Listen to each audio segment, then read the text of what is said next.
भाई जो गुरु वचन पे डट गए, कट गए फंद 84 के। खवास सुनो अब्राहिम, कैसा खिलवत खाना, एक घड़ी सिजा पर पोडे, तन का चाव उड़ाना।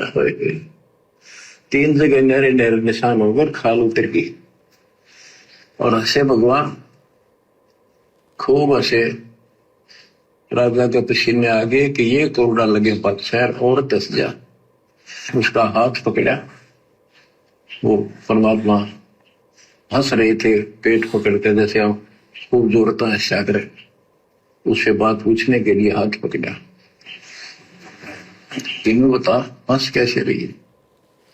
कि मैं इसलिए हंस रही हूं कि मैं तो स्त्री गंदी सेज पर एक घड़ी सोई थी, मेरे 3 कोरडे लागे, मेरी खाल उतरी और बच्चों 13 के हो जाए दिन रात सोए। मांग लो यहाँ के सुख, कर लो राजनीति, बन जाओ धनी, बन जाओ सेठ।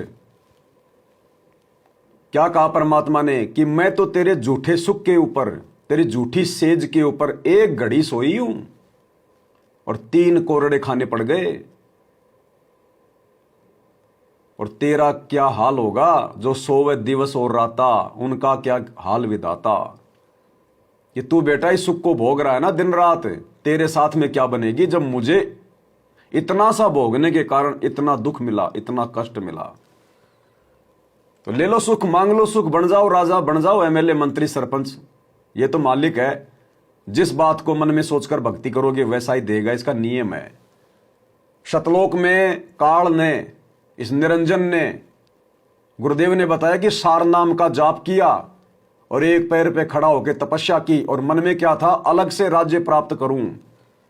दे दिया परमात्मा ने अलग से राज्य, क्योंकि इन भक्ति मंत्रों का हम अपने मन में जो भी इच्छा करके जाप करेंगे हमें वही मिलेगा, ये नियम है। धन मांगोगे धन मिलेगा लेकिन मोक्ष नहीं मिलेगा, राज मांगोगे राज मिलेगा लेकिन मोक्ष नहीं मिलेगा। काल ने राज्य मांगा, सार नाम का जाप किया और तप किया, जैसी वो जानता था भक्ति, उसके बदले में परमात्मा ने किस ब्रह्मांड का राज दे दिया। आज देख लो क्या हो रही है उसके साथ में। जब उसका शरीर छूटता है ना दुर्गाकार काल का, आप और हमसे भी भयंकर दर्द, परेशानी, पीड़ा होती है उसको। और खाना क्या पड़ रहा उसको? अरे आप और हमारे लिए तो परमात्मा ने काजू, किशमिश, सेव, संतरे, बादाम, हलवा, खीर, बासमती चावल, खिचड़ी, कचौड़ी, पकौड़ी, पता नहीं क्या क्या पकवान दे दिए। और काल क्या खाता है? यहां का राजा गंध खाता, गंध, मैल। वो मटर पनीर नहीं खाता, वो कचौड़ी पकौड़ी नहीं खाता, हमारी सूक्ष्म वासना खाता है, जो मैल होता है, गंध होता है। जिसको सुख चाहिए था, अक्सर पुरुष सार नाम का जाप कर रहा था और मन में अलग से राज्य प्राप्ति की इच्छा, दे दिया परमात्मा ने। वो भी रोता है कि मैंने गलती कर दी बहुत बड़ी।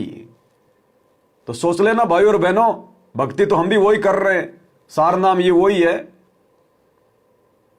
और जो मन में इच्छा रख के जो भक्ति करेगा, जाप करेगा, परमात्मा वही देगा, अंतर्यामी है।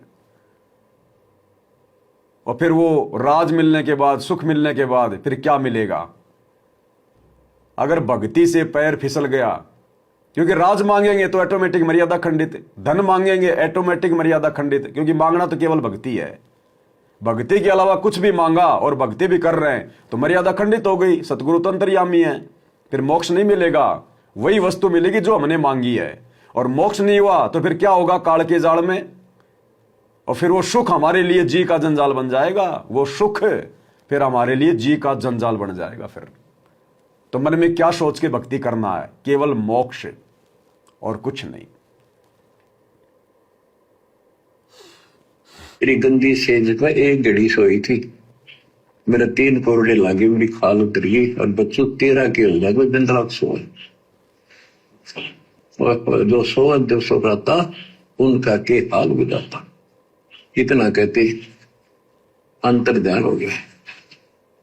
अब बच्चों, आपको पता है पूरी कथा। फिर जंगल में घूमने गया, शिकार करने गया, वहां 3 कुत्ते लिए, बहुत से खाड़े करके उस नरक से निकाला अपनी प्यारी आत्मा को।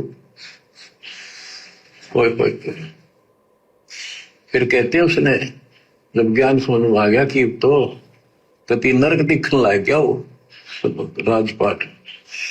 गैब खवा से बहे ही वारी कंपन लगे पराना पुत्री तेरी ले फकीरी पैरा तो सा खाना मुलमुल खासा दूर बगाया ताखी पैर अमाना।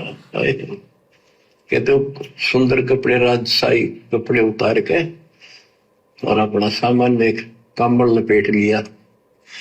16 सेंस सोहेली ही छोटी 18 लाख तुराना सतगुर शब्द लई फकीरी अब्राहिम सुल्तान। 16,000 औरतें एक से एक सुंदर 18 लाख घोड़े और सतगुरु के शब्द से उनके विचार सुनकर राज त्याग कर फकीरी संन्यास लिया, घर से निकल गया। जो सुख, जो राजपाट, जो वैभव आप और हम वर्तमान में सपने में भी प्राप्त नहीं कर सकते, लाख यत्न करके भी। अब्राहिम सुल्तान ने उनको ठोकर मारी, ठोकर। फिर भला हम क्या मांगना चाह रहे भाई? किस चीज में सुख ढूंढ रहे हैं फिर हम? जिस चीज में दुनिया सुख ढूंढ रही है, अब्राहिम ने उनको ठोकर मार दी, उसको सुख दिखाई नहीं दिया उनमें। और अगर परमात्मा ने हमें दे भी दिया वो वैभव, वो राजपाट, वो सुख, वो संपत्ति, तो हमें अब्राहिम सुल्तान से शिक्षा लेनी चाहिए कि फिर हमारी स्थिति वही होगी। क्योंकि भक्ति राजपाट में नहीं हो सकती, भक्ति सुख में नहीं हो सकती। भक्ति के लिए तो भगत को जमीन पे आना पड़ेगा, हैंड टू माउथ बनना पड़ेगा, निर्धनता वाली स्थिति में आना पड़ेगा, तभी हमारे भाव बनेंगे। आपके घर में 10 लाख रुपए रखे हैं, आपके भाव नहीं बनेंगे जब कोई मुसीबत आएगी। क्योंकि आपके घर में आपको पैसा दिखाई दे रहा है, आपको धन दिखाई दे रहा है।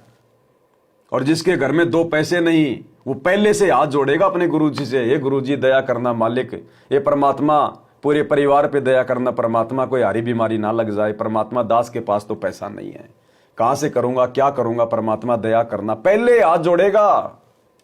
और पैसे वाले भगत के घर में हारी बीमारी भी आ गई तो भी वो उस भाव से गुरुजी को याद नहीं करेगा, क्योंकि उसको तो पंजाब नेशनल बैंक का एटीएम दिखाई दे रहा है, उसको तो एसबीआई बैंक का एटीएम दिखाई दे रहा है जिसमें लाखों रुपए पड़े हैं। तो ये माया इस प्रकार से भगत और भगवान के बीच में एक सूक्ष्म जाल का काम करती है, सूक्ष्म जाल का काम। हमारी श्रद्धा, हमारे भाव हमारे सतगुरु में नहीं बनने देती है। इसलिए गुरुदेव कहते हैं सुख के माथे पत्थर पड़े कि बाढ़ में जाए ऐसा सुख, सुख के माथे पत्थर पड़े जो नाम हृदय से जाए, और बलिहारी उस दुख के ऊपर, वो दुख भला जो पल पल नाम रटाए। जिस दुख में हमें पल पल हमारे गुरुजी याद आए, हमारी आंखों से आंसू निकले, हमारा प्रेम हमारे गुरुजी में जागृत हो। कहते हैं हे गुरुदेव, हे भगवान, ऐसा मीठा मीठा दुख हमें दिए रखना, परमात्मा ऐसा कोई सुख हमें मत दे देना। यदि हमारे भाग्य में है तो भी परमात्मा ऐसा सुख ना दियो जिस सुख से हमें भक्ति में भूल पड़ जाए, जिस सुख से हमारे भाव बिगड़ जाए। तो भाई और बहनों, हम क्या मांग लेंगे और क्या प्राप्त करके 15-20 साल में हम यहां पर अपनी महिमा कर देंगे? और महिमा भी हो गई तो क्या ले लिया हमने? आज जो लोग मानते कि हमारी महिमा हो रही है, या जो लोग मर गए अपनी महिमा करके, आज हम उनको कितना याद करते हैं? हम अपने दादा को तो याद नहीं करते, साल में एक बार याद करते थे पहले जब उसके श्राद्ध निकाला करते थे। अब तो गुरुजी ने श्राद्ध भी छुड़वा दिए, अब वो दादा ही याद नहीं आता। और जितने बड़े बड़े राष्ट्रपति, प्रधानमंत्री अपनी महिमा बना बना के जा चुके हैं, मर चुके हैं, अगर कभी रोड पे उनकी मूर्ति दिखाई दे गई तो 2 सेकंड के लिए उसका नाम याद आता है, बाकी कोई सपने में याद नहीं करता उन प्रधानमंत्रियों को, राष्ट्रपतियों को, बड़े बड़े वैज्ञानिकों को, जो अपना पूरा जीवन बिना भक्ति के बर्बाद करके चले गए। तो हम क्या महिमा बना लेंगे अपनी? गुरुदेव कहते हैं महिमा तो तुम भक्ति करो, ऑटोमेटिक बनेगी। अरे मीराबाई ने कभी सोचा था मेरी महिमा बने, लेकिन उसने भक्ति करी, आज उसका हर किसी की जुबान पे नाम है। हमने तो ऐसी महिमा चाहिए जिस महिमा से किसी को सही रास्ता मिले। आज मीराबाई की ये कथाएं सुनकर लोगों को भक्ति के ऊपर जो है वो दृढ़ होने की सत प्रेरणा मिलती है।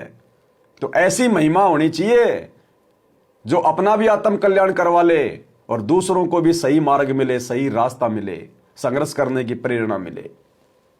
और वो महिमा बनेगी सतगुरु की भक्ति से, ना कि राजा बनने से, मंत्री बनने से, धनवान बनने से।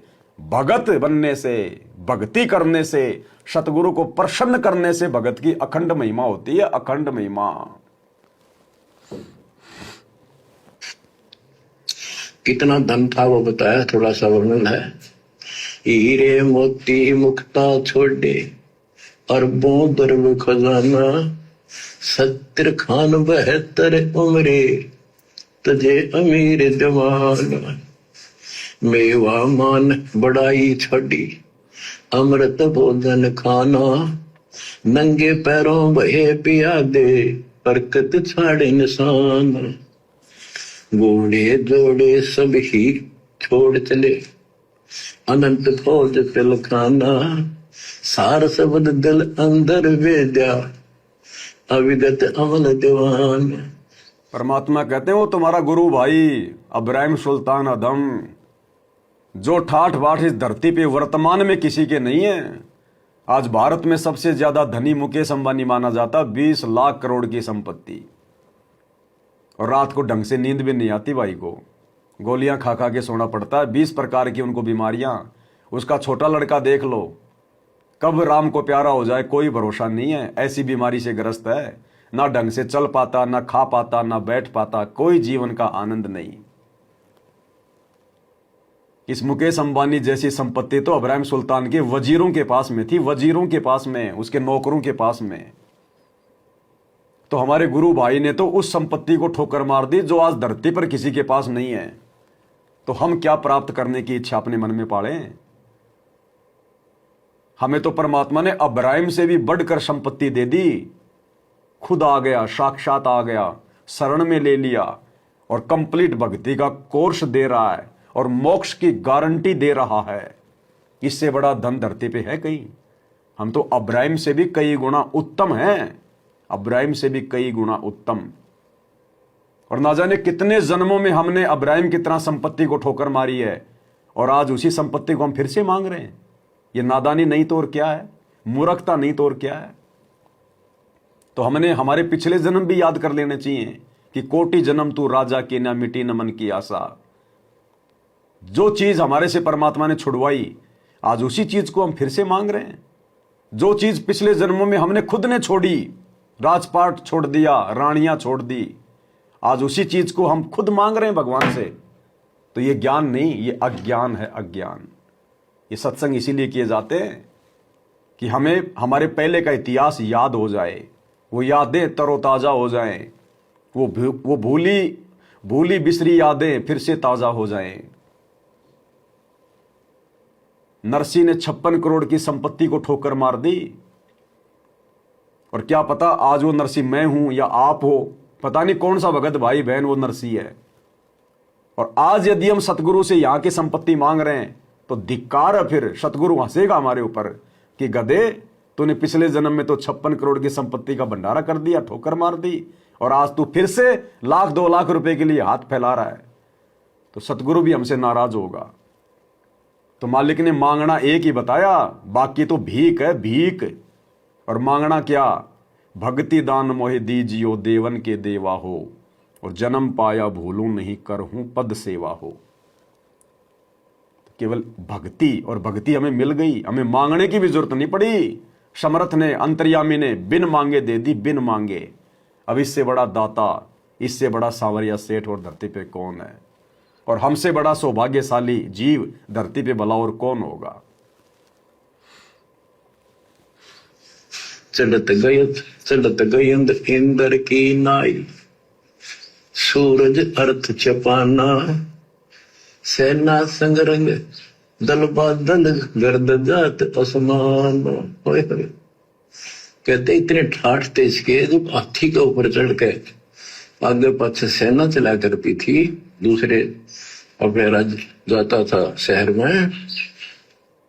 इंद्र की तरह ठाठ बांटते न, उसकी सेना चलती थी, धूल इतनी उठती थी आकाश में, तूफान सा आ जाता था, गुमार चढ़ जाता था, इतने ठाठ थे उसके। सूरज भी दिखना बंद हो जाता था उस धूल से। ये राजाओं की महिमा मानी जाती थी। जब ये परमात्मा के शरणों में आगे नाम लिया, शरणवाने के बाद फिर परमात्मा ने कहा अब सबको समझाओ, आप मुसलमान भाई बच्चों को लाइन पर लगाओ। गुरु जी रूप में परमात्मा थे। गुरु जी रूप में कौन थे? परमात्मा। अरे और कोई गुरु की भूमिका निभा ही नहीं सकता, और कोई गुरु बनकर ये सतलोक का ज्ञान दे नहीं सकता। खुद ये परमात्मा खुद ही गुरु की भूमिका निभाता है। तो जब अधम सुल्तान के समय गुरु रूप में परमात्मा थे, तो वर्तमान तो कलयुग की बिचली पीढ़ी है, काल का जबरदस्त प्रेशर है। क्या वर्तमान में परमात्मा किसी आत्मा को भेजेगा? इस समय तो परमात्मा खुद ही हमारा लणियार बन के आया है। लणियार, आज नहीं तो तड़क परसों आवेंगे तेरे लणियार, होले सुहागन सुरता। भाई जो गुरु वचन पे डट गे, कट गे फंद 84 के, कट गे फंद 84 के, कट गे फंद 84 के। भाई जो गुरु वचन पे डट गे, कट गे फंद 84 के, कट गे फंद 84 के, कट गे फंद 84 के। भाई जो गुरु वचन पे डट गे,